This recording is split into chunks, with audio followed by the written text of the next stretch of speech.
మరి మా పేరు తీసుకున్నారు అధ్యక్ష. గౌరవనీయులు రాష్ట్ర ముఖ్యమంత్రి గారు ఈ సభను ఒక నిమిషం కొద్దిగా ఓపిక ఉండాలి అధ్యక్ష. చాలా విషయాలు మాట్లాడేది ఉంది, తొందరపడకండి రాజగోపాల్ గారు. అయితే గౌరవ ముఖ్యమంత్రి గారు ఈ సభను తప్పుదోవ పట్టించే విధంగా కొన్ని వ్యాఖ్యలు చేశారు. సభ యొక్క రికార్డులు సరిచేయాల్సినటువంటి అవసరం ఉంది కనుక నేను ఈ అవకాశం తీసుకున్నాను అధ్యక్ష.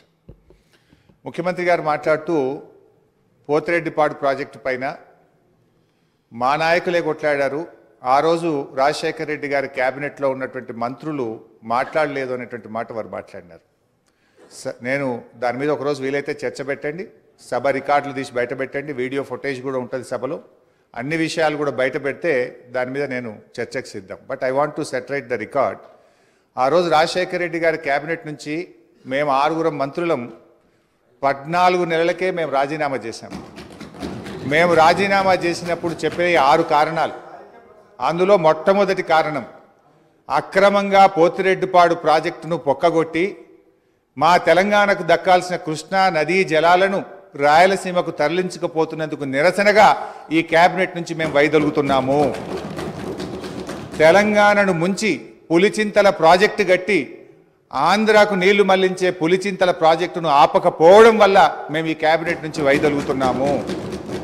610 జీవో అమలు చేయడంలో నిర్లక్ష్యం కారణంగా మా తెలంగాణ పిల్లలకు ఉద్యోగాలు దక్కే విషయంలో మా మాట తప్పుతున్నందుకు నిరసనగా ఈ క్యాబినెట్ నుంచి మేము వైదొలుగుతున్నాము. నక్సలైట్లతో చర్చల పేరిట చర్చలు జరిపి ఎన్కౌంటర్లు చేస్తున్నారు, ఆ ఫేక్ ఎన్కౌంటర్లు జరుగుతున్నాయి కనుక మేము రాజీనామా చేస్తున్నాము. ఇట్లా ఒక 6 కారణాలు ఇదే సభలో చెప్పాం, బయట చెప్పి మేము ఆ రోజు రాజీనామా చేస్తామనేటువంటి విషయాన్ని సభ ద్వారా గౌరవ ముఖ్యమంత్రి దృష్టికి మీ దృష్టికి తెస్తున్నాను.